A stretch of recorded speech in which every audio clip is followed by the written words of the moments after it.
جیسے ہم پہلے گزارتے تھے، تم اپنے شوہر کے ساتھ اور میں اپنی بیوی کے ساتھ۔ ہم شادی کر لیں تو ہم دونوں ایک اچھی زندگی گزار سکتے ہیں۔ مجھے پتہ ہے یہ معاشرہ ہمارے رشتے کو قبول نہیں کرے گا، مگر ہم چوری یہ رشتہ پروان چڑھا سکتے ہیں۔ میں کچھ نہیں بولی۔ اسی طرح رات گزر گئی اور اگلے دن صبح سے ہی میں اپنے سسر جی کی باتوں کے بارے میں بہت سوچ بچار کرتی رہی، اپنی صورتحال پر بھی کافی غور کیا۔ پھر سسر کا پیش کیا ہوا رشتہ مجھے ناممکن لگ رہا تھا، لیکن میرے حالات مجھے کوئی نہ کوئی فیصلہ لینے پر مجبور کر رہے تھے۔ پھر مجھے خیال آیا کہ میں اپنے بھائی سے جا کر بات کرتی ہوں، لیکن یہ سب باتیں اپنے ہی بھائی سے کرنے کی ہمت نہیں ہوئی، کیونکہ مجھے معلوم تھا کہ بھائی سے بات کرنے کے بعد وہ ضرور غصہ ہو جائیں گے، اس لیے میں انہیں اس بات کے بارے میں نہ بتا سکی۔ اسی طرح ایک دن صبح میرے سسر کو دوبارہ بات کرنے کا موقع ملا۔ انہوں نے کہا، بہو میں نے تم سے کچھ غلط نہیں کہا ہے، بس میں اتنا چاہتا ہوں کہ تم میری زندگی میں خوشی لے آؤ۔ میں اکیلا نہیں رہ سکتا، تمہارے ساتھ ہی میری زندگی مکمل ہوتی ہے۔ دوبارہ سسر جی سے یہ سب باتیں سن کر میں اندر سے کانپنے لگی اور کچھ بول نہ سکی۔ تھوڑی دیر بعد سسر جی خود ہی باہر چلے گئے۔ اسی طرح سسرال میں کچھ دن گزر گئے۔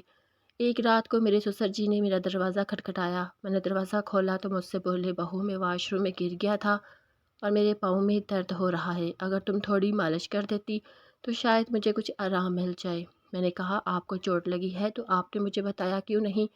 میں آپ کی بہو ہوں، کوئی غیر تھوڑی ہوں۔ پھر میں نے اپنے سسر کو اپنے بستر پر لٹا دیا اور ان کے پاؤں میں لگی چوٹ پر تھوڑا تیل لگا کر مالش کرنے لگی۔ اس کے بعد جو ہوا اس کا میں تصور بھی نہیں کر سکتی۔ انہوں نے تہبت باندھ رکھا تھا۔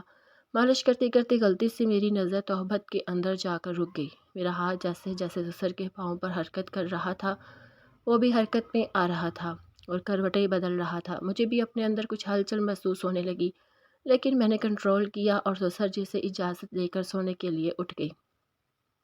آج کے اس واقعہ نے اور میرے سسر نے میرے لیے جذبات ظاہر کیے تھے۔ انہوں نے میری زندگی کو ایک نئی سمت دے دی۔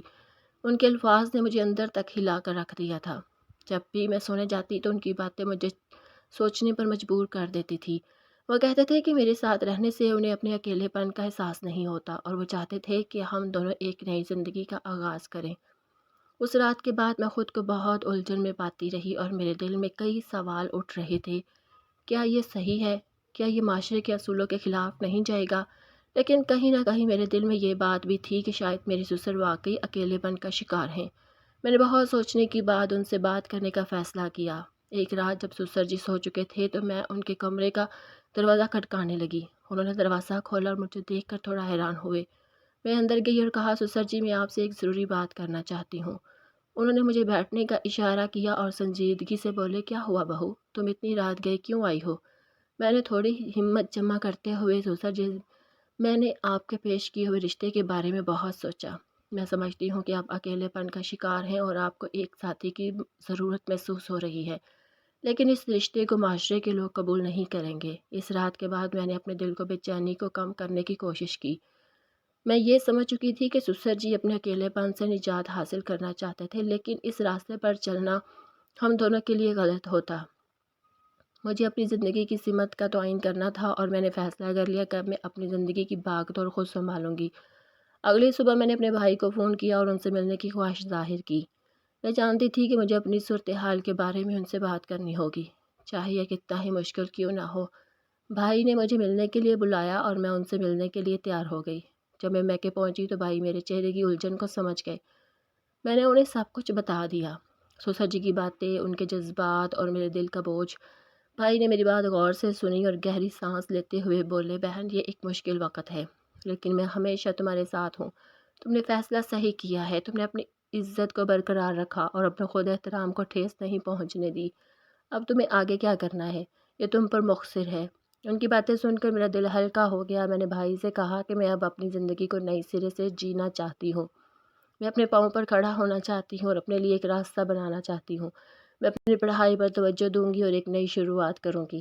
بھائی نے میری بات کی حمایت کی اور کہا کہ یہ تمہاری زندگی ہے اور جو تم فیصلہ کرو گی میں تمہارے ساتھ ہوں۔ میں نے بھائی سے یہ کہہ کر رخصت لی کہ میں جلد ہی کسی نئے شہر جا کر اپنی تعلیم اور کیریئر پر توجہ دوں گی۔ اب میری ترجیح یہ تھی کہ میں اپنی ایک ایسی زندگی بناؤں جس میں میں خود کو باعزت محسوس کر سکوں۔ گھر واپس آنے کے بعد میں نے سسر جی سے بات کی۔ میں نے ان سے کہا میں اب اس گھر کو چھوڑ کر جانا چاہتی ہوں۔ مجھے اپنی زندگی کو دوبارہ سنوارنے کی ضرورت ہے۔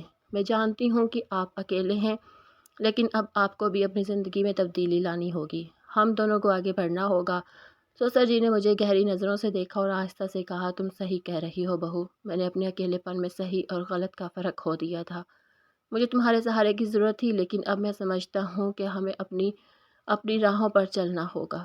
میں تمہارے فیصلے کا احترام کرتا ہوں۔ اس دن میں نے اپنے باقی سامان کو سمیٹا اور سسرال کو ہمیشہ کے لیے الوداع کہہ دیا۔ میں نے خود سے وعدہ کیا کہ میں اب اپنی زندگی کو اپنے خوابوں کے مطابق سنواروں گی۔ کچھ مہینوں کے اندر میں نے ایک نئے شہر میں داخلہ لیا، جہاں میں نے اپنی تعلیم مکمل کی اور ایک باعزت ملازمت حاصل کی۔ ملازمت کے دوران مجھے ایک اچھا انسان ملا جس سے میں نے اپنی شادی کر لی۔ مجھے اس بات کا فخر تھا کہ میں نے ہر مشکل صورتحال کا سامنا کیا اور اپنے خود احترام کو برقرار رکھا۔ اس نئے سفر میں میں نے خود کو پہلے سے کئی زیادہ مضبوط اور خود مختار پایا۔ مجھے احساس ہوا کہ زندگی میں مشکلات آتی ہیں، لیکن اگر ہم اپنی راہ پر ڈٹے رہیں اور صحیح فیصلے کریں تو ہمیں ایک نئی زندگی مل سکتی ہے، ایک ایسی زندگی جو ہمارے خود احترام اور وقار سے بھری ہو۔ دوستوں، کہانی کیسی لگی کمنٹس میں ضرور بتائیے۔ ایسی ہی مزید کہانیاں سننے کے لیے ہمارے چینل کو سبسکرائب ضرور کریں۔ شکریہ۔